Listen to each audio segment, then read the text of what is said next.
সূরা আন-নাজিয়াত আয়াত সংখ্যা ৪৬ মক্কায় অবতীর্ণ।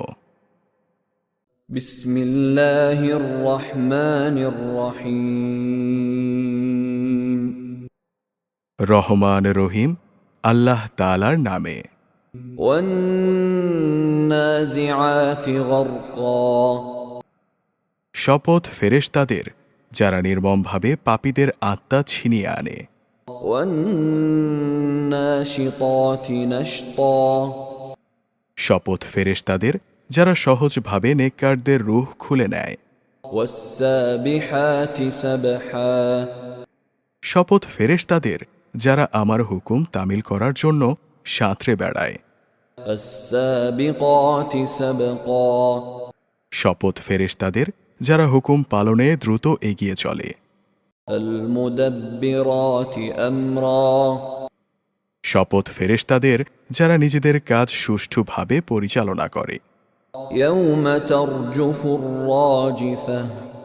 যেদিন কিয়ামত আসবে সেদিন ভূকম্পনের এক প্রচণ্ড ঝাঁকুনি হবে। তাতবাউহার রাদিফাহ। কবর থেকে সবাইকে ওঠানোর জন্যে সাথে সাথে আরেকটি প্রচণ্ড ধাক্কা হবে। কুলুবুন ইয়াউমাইযিন ওয়াজিফাহ। সেদিন মানুষের অন্তর সমূহ ভয়ে কম্পমান হবে। আবসারুহা খাশিআহ। তাদের সবার দৃষ্টি হবে ভীত সন্ত্রস্ত। ইয়াকুলুনা আইন্না লামারদুদুনা ফিল হাফিরাহ। তারা বলে, সত্যিই কি আমাদের আগের অবস্থায় ফিরিয়ে নেওয়া হবে? আইযা কুন্না ইযামান নাখিরাহ। আমরা পচে গলে হাড্ডিতে পরিণত হয়ে যাওয়ার পরও কি তা ঘটবে? ক্বালু তিলকা ইযান কাররাতুন খাসিরাহ। তারা বলে, যদি আমাদের আগের জীবনে ফিরিয়ে নেওয়া হয় তাহলে সেটা তো হবে খুবই লোকসানের বিষয়। ফাইন্নামা হিয়া যাজরাতুন ওয়াহিদাহ। অবশ্যই তা হবে বড় ধরনের একটি গর্জন। ফাইযা হুম বিসসাহিরাহ। গর্জন শেষ না হতেই হঠাৎ দেখা যাবে তারা কবর থেকে উঠে সবাই জমিনের ওপর সমবেত হয়ে গেছে। হাল আতাকা হাদিসু মূসা। হে নবী সাল্লাল্লাহু আলাইহি ওয়াসাল্লাম, তোমার কাছে কি মুসার কাহিনী পৌঁছেছে? إذ ناداه ربه بالوادي المقدس طوى। তাকে যখন তার রব পবিত্র তুয়া উপত্যকায় ডেকে বলেছিলেন, اذهب إلى فرعون إنه طغى। তুমি যাও ফেরাউনের কাছে, কারণ সে তার মালিকের বিদ্রোহ করেছে। فقل هل لك إلى أن تزكى। তুমি তাকে জিজ্ঞেস করো, তুমি কি ঈমান এনে পবিত্র হতে চাও? وأهديك إلى ربك فتخشى।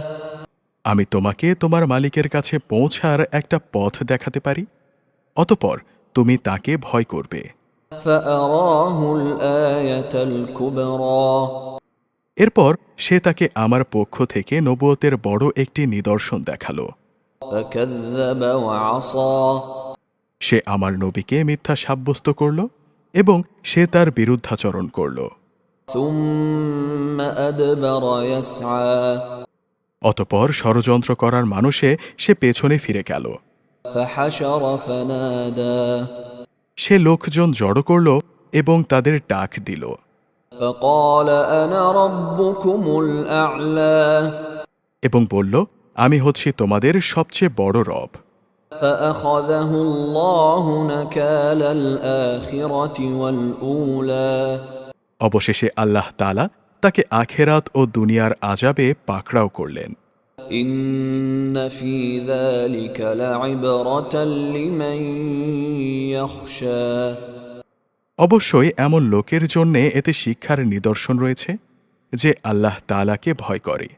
أأنتم أشد خلقا أم السماء بناها। তোমরা বলো, তোমাদের দ্বিতীয়বার সৃষ্টি করা কি বেশি কঠিন, না আকাশ সৃষ্টি করা বেশি কঠিন? আল্লাহ তাআলাই তা বানিয়েছেন। رفع سمكها فسواها আল্লাহ তাআলা শূন্যের মাঝে তাকে উঁচু করে রেখেছেন, অতঃপর তাকে সুবিন্যস্ত করেছেন। وأغطش ليلها وأخرج ضحاها তিনি রাতকে অন্ধকার দিয়ে ঢেকে রেখেছেন, আবার তা থেকে দিনকে বের করে এনেছেন। والأرض بعد ذلك دحاها এরপর জমিনকে তিনি বিছানার মতো করে বিছিয়ে দিয়েছেন। أخرج منها ماءها ومرعاها তা থেকে তিনি তার পানি ও তার উদ্ভিদ রাজি বের করেছেন। والجبال أرساها তিনি পাহাড় সমূহকে জমিনের গায়ে পেরেকের মতো গেড়ে দিয়েছেন। متاعا لكم ولأنعامكم এগুলো হচ্ছে তোমাদের জন্যে এবং তোমাদের জন্তু জানোয়ারদের উপকারের জন্যে। فإذا جاءت الطامة الكبرى তারপর যখন বড় বিপর্যয় তোমাদের সামনে এসে হাজির হবে, يوم يتذكر الإنسان ما سعى সেদিন মানুষ একে একে সব কিছুই স্মরণ করবে যা করার জন্যে সে দুনিয়ায় চেষ্টা করেছে। وبرزت الجحيم لمن يرى সেদিন সে ব্যক্তির জন্য জাহান্নাম খুলে ধরা হবে যে তা দেখতে পাবে।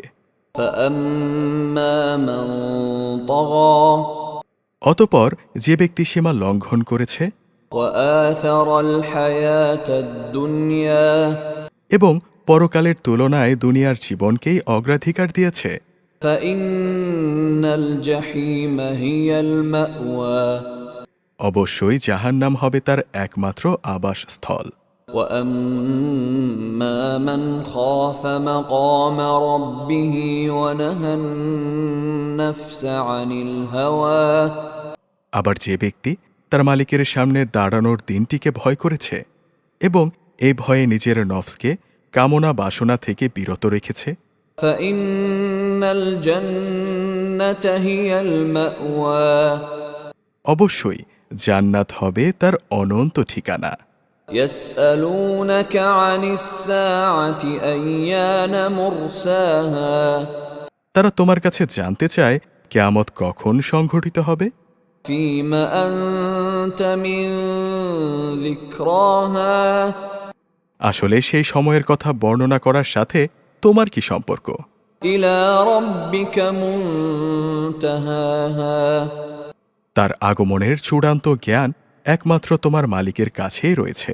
إنما أنت منذر من يخشاها তুমি হচ্ছ সে ব্যক্তির জন্য সাবধানকারী যে এই দিনটিকে ভয় করে।